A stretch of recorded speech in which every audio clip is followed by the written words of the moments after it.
All right, hello everybody, and welcome to another audio episode of Rise with Education, RWE. I'm your host, Arfa Pare, and thank you for tuning in. Well, today is another segment, the third segment that we're going to have with none other than Rohan Sawant. As we said, it's going to be a long session, so we're going to divide it into 3 sections. So this is the third one. So hi Rohan, how are you? I'm fine. I'm great. How are you? I'm fine as well. I'm fine. Thank you so much. And Rohan, before we start, now could you introduce yourself to the listeners? Hey guys, I'm Rohan. I currently work as a software engineer at SmartCow and I do AI stuff. So if you have heard the previous episodes, I went in depth on what my role is and what I do. So do give that a listen. Yeah, we had 2 sessions with Rohan, 2 segments, and he spoke about ML and AI. And as he said, he also spoke about his job. Very, informative. So do go and check that out and tell us what you guys think. And if you guys have anything you want to ask Rohan, then please do let us know. We'll try getting him back on the show. Okay, so now coming to the third segment, what is it all about? It's all about webinars. Okay, and I hope you're excited for this one. And the reason why we've got Rohan on the show for webinars is because recently Rohan actually held a webinar called Docker for Newbies.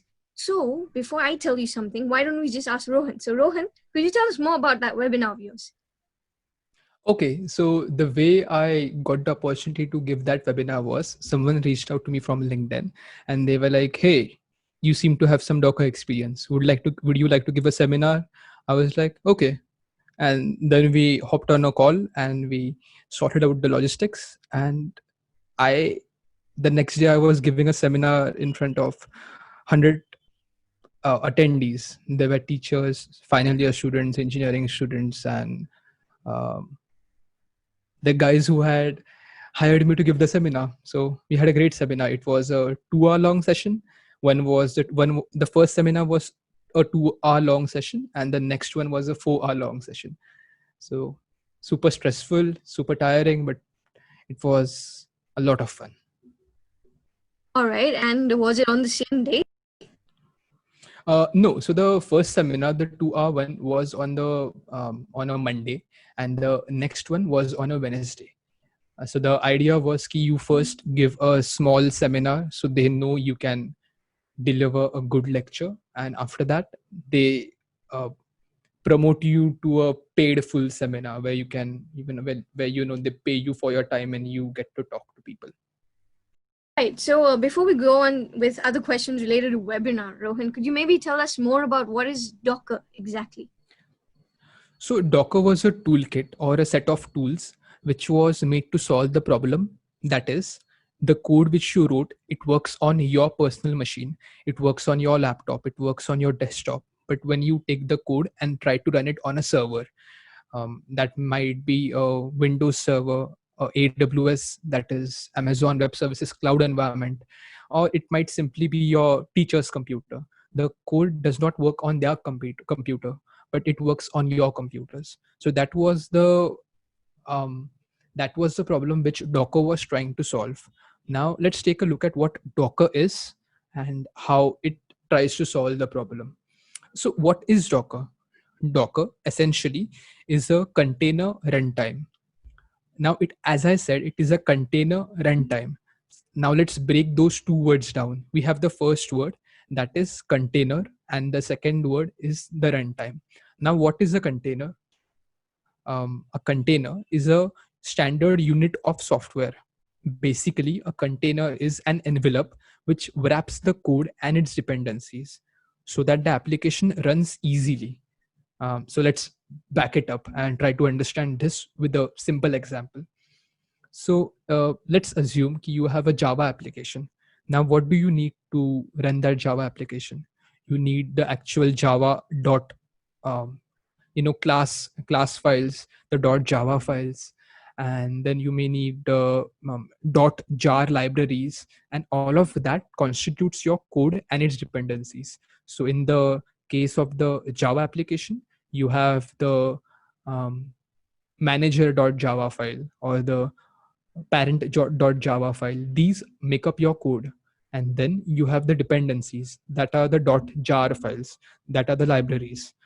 And a container is an envelope of all of those. Now it is not specific to the Java environment. It can be Python code, it can be Ruby code, it can be Node.js code. But essentially, as I said, a container is just an envelope of code and its dependencies. Now the second word was, so we were looking at Docker. What is Docker? Docker is a container runtime, right? So we looked at what containers was. Now the next part is, what is a runtime? A runtime is just a platform which runs code. So circling back to Docker, what is Docker? Docker is a container runtime. It is a runtime which allows you to run that package of your code and its dependencies. So you take this container, that is, you take this package of your code and its dependencies, and you zip it for let's say, for understanding, we can assume we are zipping it, and then you take that zip file and you run it anywhere you want to. And because everything is abstracted away in a small zip file or in a zip file, you don't have to worry about, will it run on my computer or will it run on my teacher's computer or on the laptop. You can be certain that if the device in question supports Docker, then your container, that is, as I said, an envelope of code and its dependencies, that envelope will run on the environment if it is supporting Docker. So that is the only thing you need to take into consideration. And that is how Docker makes deploying applications easier. So this was like a high level explanation of what Docker is. Wow, that was a mouthful. Yeah, but I think it was necessary, especially to explain to someone who's never heard of Docker what it is. I think it was a good explanation given. Acha, now Rohan, coming to your webinar, okay? So how did you exactly conduct this webinar? We'd like to know what tools you used for conducting a webinar. Now, this will be very informative for people who are at student level and maybe want to conduct a webinar of their own. So what tools are they supposed to use? Okay, so I'll walk through what my infrastructure looked like, my software, my hardware. And I guess that is what you want to know, right? So, okay. So for the webinar, we used Google Meet. So there were about 100 participants, as I said, and we were all using Google Meet. And that was the primary video conferencing tool. And for the webinar, I had a PowerPoint presentation prepared, actually a Google Slides presentation prepared, and I just shared my screen and I started with the presentation. That is the high level software overview. And now when I was giving the presentation, I already had the code which I was going to type on a separate screen. So I had a multi-monitor setup. This is not necessary, but it really helps if you are giving a webinar. So on one screen, I had the PowerPoint presentation, which we were talking about. And on the other screen, I had the code, which I needed to use to show them the examples and to do everything. So I had that code on another screen. And there was a third screen, which was on the top, and it had the chat sessions. So that is the live Hangouts audio call. Now, if you don't have any so many monitors, it's totally fine. You don't need it. It is just a luxury. So on that monitor, you had the Hangout screen, and I was able to quickly see if anyone was asking any doubts or if they were able to hear me clearly. And this was my general setup. And for the actual logistics part, I had all of the code prepared. I had tested it a million times. Then I also had public links where people could actually see my code as I was going through it. Then I also created a GitHub repository and I put all of my code on there. I created the Google slideshow presentation thingy and I shared the live link with it. So if anyone wanted, they could just refer that link for the presentation too. Then for the camera and microphone. So what I did was, I thought if people were going to listen to me talk for 4 hours and 6 hours at stretch, they should, I should ensure my audio is crystal clear. So I had this microphone. and I just mounted it on my desk, and I had a webcam to so they could see me. And all through the presentation, I kept my camera on, so I could articulate myself more clearly to them, or convey myself more clearly to them, one of those. And yeah, and everyone was asking a ton of questions through the chat windows. And I was whenever I saw a question, I was like, okay, Aditi, I see your question, and I'll get to it. So that is what I was doing, and it was a super interactive session, and we had a ton of fun. All right, so that's a very nice experience. I want to ask you, Rohan. I don't know if I should be asking this, but this just popped into my head. That how do you rate a good audience? Like from your experiences, what do you think signifies a good audience when giving a webinar? So the primary prerequisite these days is everyone mutes their audio, and after that, it is the usual stuff. Okay, people should ask questions. That is like the most important one. So whenever you are giving presentations, there are three groups of people or four groups of people. That is the audience. So first group is of those who don't really care, and they are just sitting at the back of the class. Even in an audio call, they are sitting at the last bench, and they are just doing their own thing. Then you have the first benchers, the six people who always ask you questions, and those are the people who we as speakers are talking to, and we want you to ask us questions. So so that was the second group. And the third group was of people who check in sometimes, and they ask some doubts, and they are interactive throughout the session.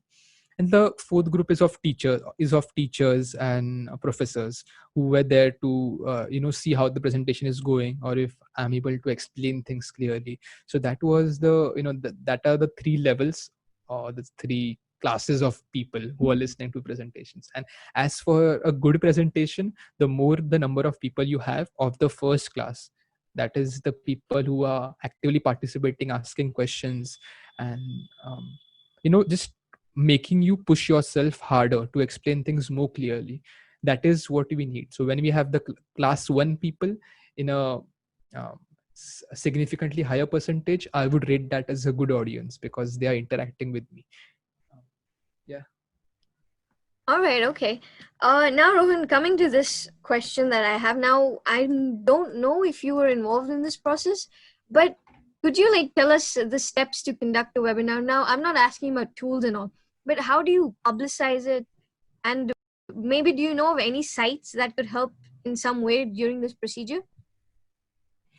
Okay, so I'll explain how the process worked out for the webinar which I was giving. So the company which hired me to give the webinar, they were taking care of all of the logistics. I was in the loop, but I was not actively doing anything. So the way these seminars work is, you have a email list, or you have a Google form, and it is circulated through all of the groups, the college groups. So SCIT group, you can have a computer engineering group, and all of the other groups.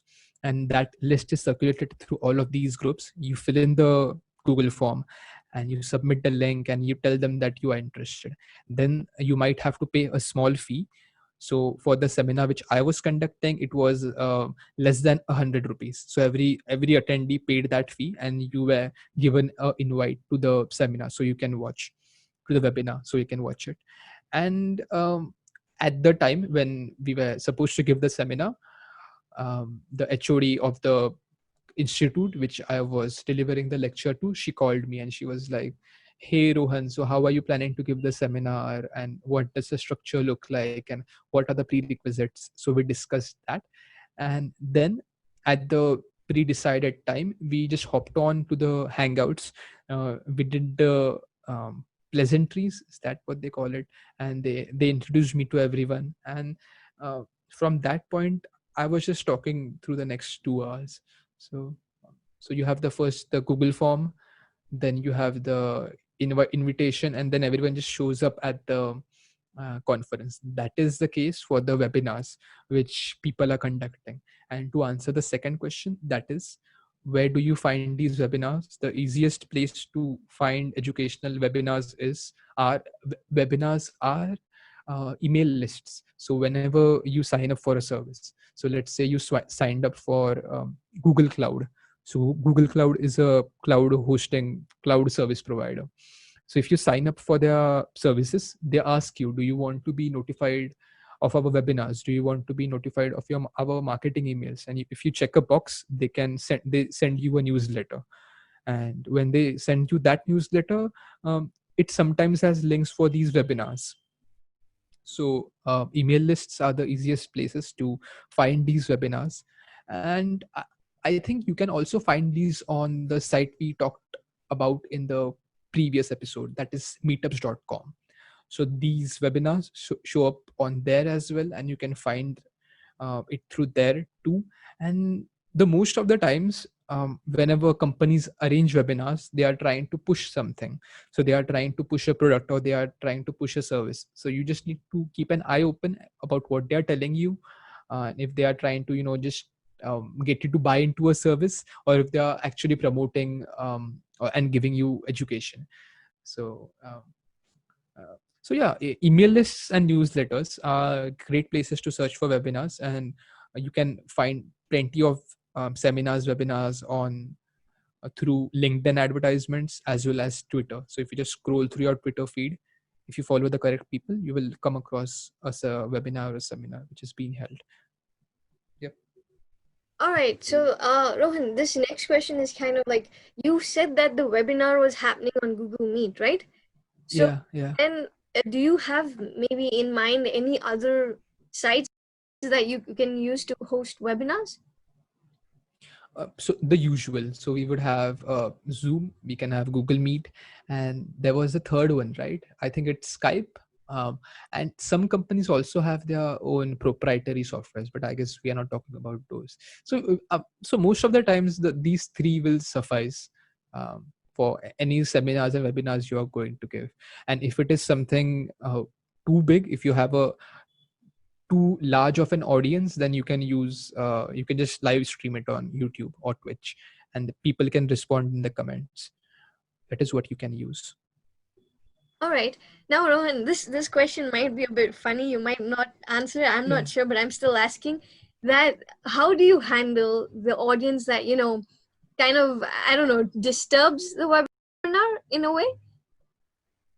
Are you getting the question? Yeah, I get the question. I mean, see, the thing is, if you are not able to maintain silence in a video conference, there is something wrong, right? So most of the times, maintaining silence is not the problem. The silence is the problem, because everyone just turns off their cameras and they just sit back, and they connect their phone to the charger, and they just keep the screen on, and the poor teacher is just speaking, and no one cares what she's talking about or he's talking about. So that is the keeping people engaged is the important thing. And so the way you do it basically is, you try to show them plenty of colorful and moving things. So if they see something which they can actually interact with. So when we did the webinar, I had all of the demos which I had planned. So we were trying to make a simple web application. So that web application, we had hosted it somewhere. So whenever I made any changes on my end in the webinar, I quickly sent them a link. Hey, check out this link. And when they visited that link, they were able to see what application we were trying to build. And that way, the session was really interactive, and everyone was, talking about how they saw the site and what they saw, and it was super interactive that way. So the easiest way to get people to engage is to show them moving things. So it is just like performing for a birthday party. You just have to keep them engaged, and and when you are showing them your presentation, it should not have too many blobs of text. It should have so we can talk about that also if you want, and I can go in depth into how I built the presentation and the rest of the nitty-gritties. And I think I messed up what the question was. What was the question again? No, I think the question was, how do you the students who disturb the webinars? But you were actually saying the right things, and you said that we could go in depth. I'd really like it if you could. about how you prepare your presentations. Yeah, okay. So the most important thing for a good presentation to have is it should look pretty. I mean, it needs to look beautiful, because if you have a blue background and you are using red text over it, it will look pretty weird and people won't be engaged. So the first thing you need to make your presentation you need to do to make your presentation more engaging is you need to make it super beautiful. And after that, you have a structured format of how you're going to go through the entire presentation. So if you go back to what we just did at the start of this episode, what we did was I first gave you a overview. I gave you a high level definition of what Docker is and what problem it is trying to solve. So in your presentations, you should do the same thing. You should first allow people to see what you are going to build, or what this thing which you are talking about is going to do. So to put it into context, if you're building, let's say, a calculator, so before diving into the actual working of the calculator, you should first show people the calculator. So you should show them this is what we are going to build, and this is the most important thing. Because many a times you are watching this YouTube video and the guy is just typing, hammering away on his keyboard, and you don't know what is going to happen. What will the output be? So in your presentations, you need to have a format. um, so this can be something as simple as you first give a high level overview, then you explain the concept in the next slide, then in the third slide you go in depth about what the concept is, and then in the fourth slide you go back to what you said in the first slide, and you explain how in the beginning you had no idea what these words meant, and now you know what each and every term means.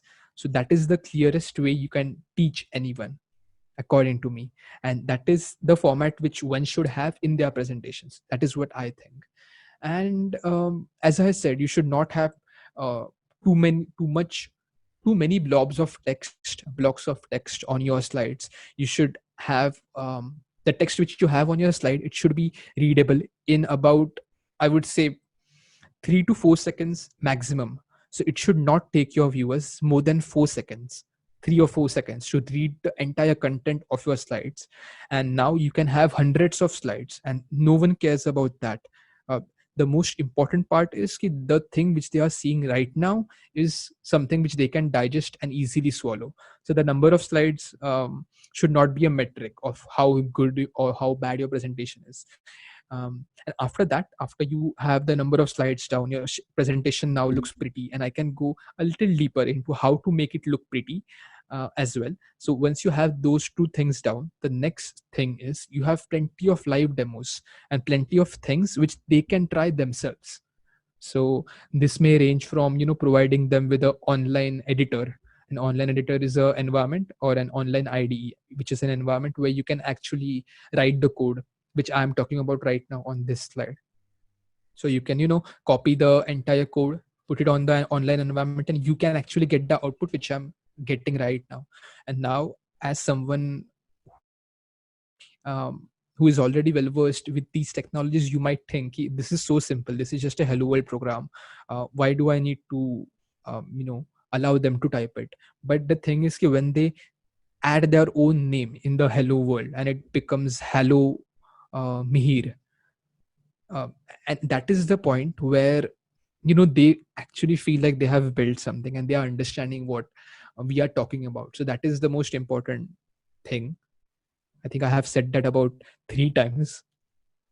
But yeah, I guess that is a brief overview of how you want your presentation to be. And then whenever you are explaining something which is vastly complicated, and that was the case when we were talking about Docker, because it is very complicated, and it took me about a year to completely grasp all of the moving parts and bits, right? So when you are communicating something which is that complicated, you should always give a review after every section. So first, if we give the introduction of Docker and we talk about how the end product is going to look like, then at the end of that specific slide or the section, you should go back to the top of the topics which you were discussing, and you just go over those again, and then you ask is you stop and you ask your audience, hey guys, what I said, was it clear? Was the pace okay? Do you want me to slow down? Should we go over it again? Is there anything I can do to improve? And you ask these questions after every section. You go over all everything you did, and you ask them if they are understanding everything and they are following along. And you try to stay in touch with them. And you take a minute, and you literally take a minute, and you ask someone from the audience to explain what we just covered. So if you see a student which is engaging, then you can just point him out and say, hey Rohit, could you just give everyone an overview of what we discussed? And sometimes the person won't give an overview, he might just ghost you, but most of the times he'll be happy to talk to everyone, and he'll just walk you through everything from a third person perspective, so you can understand if they have grasped all of the concepts clearly. So that is the general format of the presentation, the slides, and the webinars. All right, I think you've covered all the right points. Well done. That was a good explanation. And yeah, now coming to this, I think it's a good question. That Rohan, how are some of the ways that you are likely to take feedback from your audience, and what do you think that a host should actually take in as feedback from the audience? Okay, that's a great question actually. So as I said, you have to ask them the right questions. So you have to ask them, ki, am I going too slow or am I going too fast? Because if you don't, so what I think is ki, you have to ask them questions which have binary answers. So if some of the questions are binary and not open-ended, they are more likely to give you feedback. Someone from the audience is not going to just up and say, you are going too fast, your slides have too many words, and I missed the first 10 minutes of this presentation. No one is going to say all of that in a chat box, right? So what I think is you should give them problems which they might actually face. So you can ask them, hey, were you able to load this program? Were you able to execute it properly? And is my pace too slow? Is my audio clear? Are you able to see the screen? And let me think about it. All right, so these are things that you'd ask during this webinar. But what about when the webinar is completely done? It was the last webinar for them. So then, what kind of feedback do you want from the audience? Feedback questions, that is. And also, could you maybe tell us a few feedback sites or forms, survey that you use? I think the most common one would be Google Forms. So after when the presentation is about to end, the organizer circulates a Google form link, and everyone just posts their feedback, and they rate you on a scale of 1 to 5. And according to me, the good questions for a webinar would be, okay, would you like to have another one of these webinars? That is like the greatest compliment anyone could ever give you. Then the next would be, what were the things these are like high level questions and pretty obvious ones. So another question might be, what should the speaker do to improve? That might be another one. And then I'm not sure actually, because I was not part of the the organizing team which formulated the questions, and I was not also able to take a look at what the questions were. So I don't think I can answer it that articulately. So I guess the questions which you can ask your audience are probably one of the most obvious questions according to me. I'm not sure about that. So all right, no worries about that. I think we'll move on to the next question, and that is that when is the right time for you to say that, you know what, I'm not going to do this webinar for free, I think I need some payment. So when is the right time to say that to someone? The first time. So when they approach you for a seminar or a webinar, you say, these are my rates, and if you are willing to take those, they can actually, let me back up. Okay, so so if you are someone who is just starting out and you don't have a good portfolio, so you haven't given any seminars before, your social media links are not up to date, and there is nothing you can actually show them, then I think this might be the place where you might think, yeah, okay, I can do this for free, and then you do it for free, and you take their review, you take their recommendations, and you create a small a small foundation for that, for your future endeavors, right? And after that, every seminar which comes after that, as long as the people who are asking you to give a seminar are not a for profit company, or as long as they are a for profit company, you should always ask for reimbursement, because they are paying you for your time, and your time is extremely valuable. um, and that is one of the most important bits. Your time is valuable, and you are good at something, and you have spent hours, days, months to learn that. And if someone um, is wanting to learn that, you should be compensated, because you are spending your energy. But if it is for a non-profit, or if it is for someone who really needs it, and if it is for someone in whose life you are going to make a exponential difference by giving your 2 hours, then I would say, yeah, do it for free.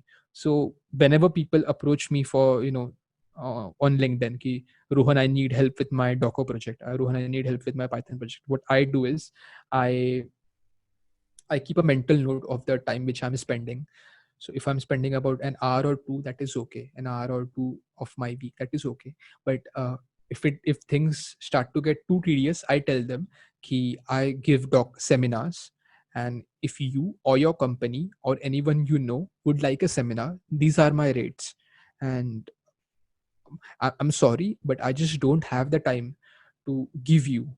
um, I have other time commitments, and that is when you might start to um, take things further. If you and at the same time, you also should give the people who are asking you doubts some links to free YouTube videos or some Udemy courses which go in depth into topic they are talking about. So you can give them links to the courses which you covered, and you can tell them, see, I don't have time, but these are the things which worked for me, and if you want to try any of those, go ahead. These are great, and I would recommend them to you. So that is what I think you can do. So to go back and answer the question again, um, if you are established and if you have some prior experience giving seminars, or if you're good with the technologies which you are going to talk about, I would say don't do it for free. Ask for something in return, and the payment can be, which according to me, it should be hourly based, because these webinars go way longer than the time they have committed you for. So I think the payment should be hourly. You should ask for a small token amount first, and after that is cleared, uh, you can give the entire presentation. But don't go into the rabbit hole of letting people take advantage of you, because that's bad, right? All right. Okay. Thank you for that, Rohan. Now, the Yeah. next question is, Abhi, you were called by the organization through LinkedIn, right? Oh, but then this is a different question. Like, how do you approach a particular organization and convince them that to allow you to hold a webinar or seminar for them? Yeah, that is a good question, and I don't think I can answer that effectively, because I have not approached anyone. Okay, hey, I'm offering webinar services. Would you like to me to give? So that is more of a marketing thingy. So that is when you do client outreach, and I think what I can say on that is, if someone approaches you with a question and they are taking too much of your time, then you can tell them, hey, just a gentle nudge. I also give webinars, so if you would like to know more about it, just sign up for my webinar. So you try to give value to people, so you try to help them, and that is when they come back to you. You should not try to sell them something. You should try to provide value, and when you do that, uh, good things happen. So to answer the question, again, summarizing, I'm not sure how you would go about marketing yourself as someone who gives seminars. You can do the usual Facebook ads, LinkedIn ads, and DMing people, and messaging people, but and emailing people. But I'm not sure if how effective that would be. So yeah. All right, okay. So now, Rohan, when you were giving this webinar, Docker for Newbies, so what were the requirements that the organization asked from you, and what were the requirements that you asked from the organization? So this was one of the first webinars I gave, and they wanted to know if I had given any webinars before, if I was comfortable with an audience, do I have stage fear, and they. So it was like a small interview which we had over the phone. So the organizers called me and we talked for about half an hour, and we just talked about the current state of things. We talked about the state of education, state of the market, as they call it. And then we talked about Docker. And when they asked me, "Ki, will you give this Docker webinar?" I said, yeah, okay. So this is what I have in mind. This is the outline of the presentation. So within about a couple of minutes, I was able to produce an outline for them. Ki, I think this is what we should build. And they ended up liking it. And as for me, what I expected from the organization, I did not really have any expectations. This was the first time I was going in, and it ended up being something I like doing. I like the spotlight, I like talking to people.